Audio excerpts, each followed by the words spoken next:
બોડેલીમાં મેઘરાજાની ધમાકેદાર બેટિંગ માત્ર 2 કલાકમાં 4.5 ઇંચથી વધારે વરસાદથી બોડેલી જળબંબાકાર ગરનાળામાં પાણી ભરાતા વાહન વ્યવહાર થયો ઠપ। જય હિન્દ, હું છું સંજય સિંહ રાણા। જોડાઈ ચુક્યા છો આપ ટીમ જાગૃત સાથે। છોટાઉદેપુર જિલ્લામાં હવામાન વિભાગ દ્વારા કરવામાં આવેલી આગાહી બોડેલી પંથકમાં સાચી થઈ છે। ગત મોડી રાતથી જ મેઘરાજાએ ધીમી ધારે પધરામણી કર્યા બાદ આજે બપોર પછી હવામાનમાં એકાએક પલટો આવ્યો। બપોરે 2 વાગ્યા બાદ આકાશમાં કાળા ડિબાંગ વરસાદી વાદળોની ફોજ ઘેરાઈ આવી હતી, જેના કારણે ખરા બપોરે જ સાંજના સમય જેવો અંધકારમય વાતાવરણનો અહેસાસ થવા લાગ્યો હતો। બપોરે 4 વાગ્યાથી 6 વાગ્યા દરમિયાન બોડેલીમાં મેઘરાજાની તોફાની બેટિંગ શરૂ થઈ। બોડેલી મામલતદાર કચેરી સ્થિત ડિઝાસ્ટર મેનેજમેન્ટ વિભાગના જણાવ્યા અનુસાર બપોરના માત્ર 2 જ કલાકના સમયગાળામાં 4.5 ઇંચ જેટલો મુશળધાર વરસાદ બોડેલી નગરમાં ખાબક્યો છે। આ સાથે જ મોડી રાતથી વહેલી સવાર સુધીનો 37 mm વરસાદ, આમ કુલ મળીને મોસમનો વરસાદી આંકડો ઊંચો ગયો છે। માત્ર 2 કલાકમાં પડેલા 4.5 ઇંચ વરસાદને કારણે બોડેલીના મુખ્ય માર્ગો પરથી નદીઓની જેમ પાણી વહેવા લાગ્યા।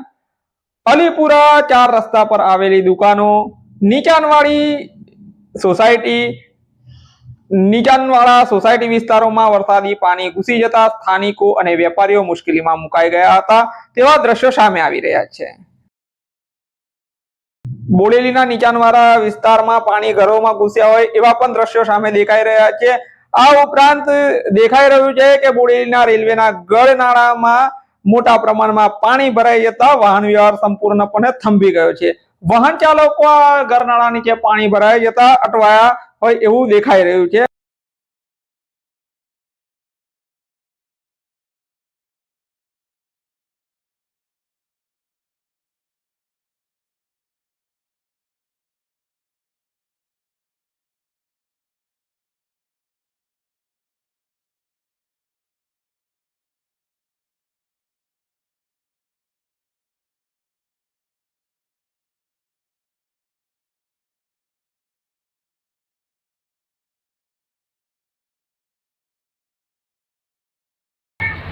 અમારે અલીપુરા 4 રસ્તા, અમારી આ 5 થી 6 દુકાનોમાં આજે 5 વર્ષથી પાણી ભરાય છે। આ તંત્રની બેદરકારીને લીધે જ આ થાય છે, કારણ કે આ વરસાદનું પાણી નથી, આગળથી આવતું પાણી છે અને ગટરના પાણીના લીધે જ અમારા બધું ગટરનું પાણી અમારા વેઠવું પડે છે અને સાફ કરવા માટે કઈ તંત્ર નહીં આવે। અમારી વસ્તુ બગડશે, કેટલી 50-50 હજારની વસ્તુ બગડે છે। આજે આમના ઘરમાં છે અંદર સુધી પાણી છે, મારા પાર્લરમાં અંદર સુધી પાણી છે, બધું વસ્તુ બગડે છે, તંત્ર તે જોવા નથી આવતું। આજે 5 વર્ષથી પાણી ભરાય છે। પ્રજ્ઞા ભગત।